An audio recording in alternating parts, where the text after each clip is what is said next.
በኤንቢሲ ታለንት ሾው የመጀመሪያው የአሸናፊዎች አሸናፊ ውድድር ወደ ምርጥ 5 የአሸናፊነት ደረጃ የገቡ የመጨረሻው ቀን ደግሞ ለመኪናና አጠቃላይ ለ1 ሚሊዮን ብር የሚፋለሙ ድምፃውያን ግዛቸው ወርቅነህ፣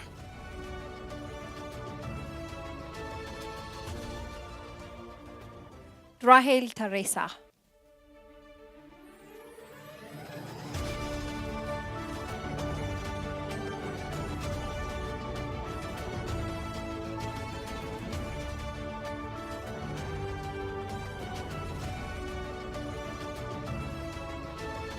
ሱራፌል አስቴር፣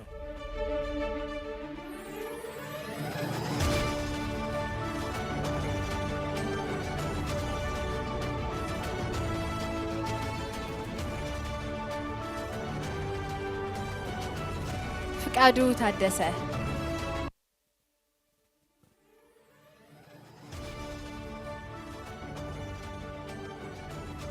ስንት ሰው ነው የሚቀረን? 2 ሰው ወደ ምርጥ 5 የሚለውን ለመግለጽ አንድ ሰው ምርጥ 6ኛ ደግሞ ተጨማሪ። ሌላኛው ወደ ምርጥ 5 የገባው ድምፃዊ ዮሐንስ እሸቱ፣ ዮሐንስ እሸቴ። እሸቱና እሸቴ ብዙ ጊዜ ያምታታናል አይደለ? ዳኞች ሌላ፣ እኛ ደግሞ ሌላ እንላለን ብዙ ጊዜ። እናመሰግናለን ለነበረን ቆይታ። ምርጥ 6ኛ ሆኖ ያጠናቀቀው ጀግና ድምፃዊ ደግሞ መክብብ አሰፋ ነው። መክብብ አሰፋ እስካሁን አብረህን ስለቆየህ እጅግ አድርገን እናመሰግናለን። በእውነት የምናከብርህ ተወዳዳሪ ነህ። ደግሞ ምርጥ 6ኛም የሆንከው እጅግ ጎበዝ ስለነበርክ ነውና እናመሰግናለን እስካሁን ስለነበረን ቆይታ።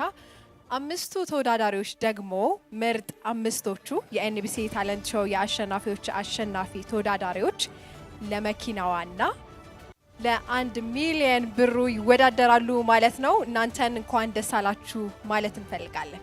5ታችሁ አሸናፊ ናችሁ። በእርግጥ 6ኛውም ደግሞ አሸናፊ ነው። ልዩነቱ የፋይናል ቀን አለመቆሙ ብቻ ነው። ነገር ግን የፋይናል ቀን ከክብር እንግዶቻችን መካከል አንዱ መክብብ ነው። በሙያው ትልቅ ደረጃ ደርሶ እንደምናየው አያያዙ ስለሚያስታውቅ ምንም መጠርጠር አያስፈልግም። ስለዚህ በሚቀጥለው እሁድ ለምናዘጋጀው የፍጻሜ ውድድር አንዱ ቪአይፒ እንግዳችን አንተ መሆንህን ለመጠቆም እንወዳለን። 5ታችሁ ደግሞ በጥሩ ዝግጅት በጥሩ ደግሞ እረፍት ተዘጋጅታችሁ የፋይናሉ ቀን በድምቀት ለማስደመም እንደምትመጡ በጣም ተስፋ እናደርግባችኋለን። ተመልካቹም ይህንኑ ከእናንተ ይጠብቃል። ስለዚህ የመጀመሪያው የአሸናፊዎች አሸናፊ የፍጻሜ ውድድር ጥቅምት 16 የፊታችን እሁድ ምሽት ላይ የሚካሄድ ይሆናል። የእሁድ ምሽት ሰው ይበለን። እስካሁን ለነበረን ቆይታ ደግሞ እጅግ አድርገን እናመሰግናለን።